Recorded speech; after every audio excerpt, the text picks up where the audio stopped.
হিজরাত দল, হিজরার বাচ্চারা হিজরাত। আপনারা ওই ওয়াজ মাহফিলে আপনারা প্রতিহত করবেন তাদেরকে। ওদের মধ্যে কোনো লোকের মৃত্যু হলে তুমি কখনো তার জানাজার নামাজ পড়ো না, কখনো তার কবরের পাশে তুমি দাঁড়িও না। কেননা এই ব্যক্তিরা আল্লাহ তাআলা ও তার রাসূলের সাথে কুফরি করেছে, এরা নাফরমান অবস্থায় মরেছে। ওদের ধন সম্পদ ও সন্তান সন্ততি যেন তোমাদের কখনো বিমুগ্ধ করতে না পারে। মূলত আল্লাহ তাআলা এই সব কিছু দিয়ে তাদের দুনিয়ার জীবনে নানা ধরনের শাস্তি দিতে চান, এবং তাদের প্রাণবায়ু একদিন এমন এক অবস্থায় বের হবে যখন তারা পুরোপুরি কাফের থাকবে।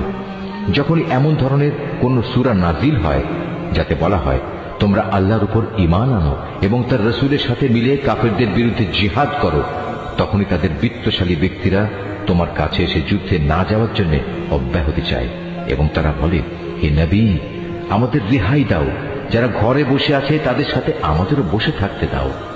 তারা মূলত ঘরে বসে থাকা লোকদের সাথে অবস্থান করাই পছন্দ করে নিয়েছে। তাদের অন্তরে মোহর মেরে দেয়া হয়েছে, ফলে তারা কিছুই বুঝতে পারে না। কিন্তু আল্লাহর রাসূল এবং যারা তার সাথে আল্লাহ তাআলার উপর ঈমান এনেছে তারা সবাই নিজেদের জান মাল দিয়ে আল্লাহর পথে জিহাদ করেছে। অতএব এদের জন্যই যাবতীয় কল্যাণ নির্দিষ্ট হয়ে আছে, আর সত্যিকার অর্থে এরাই হচ্ছে সফল কাম।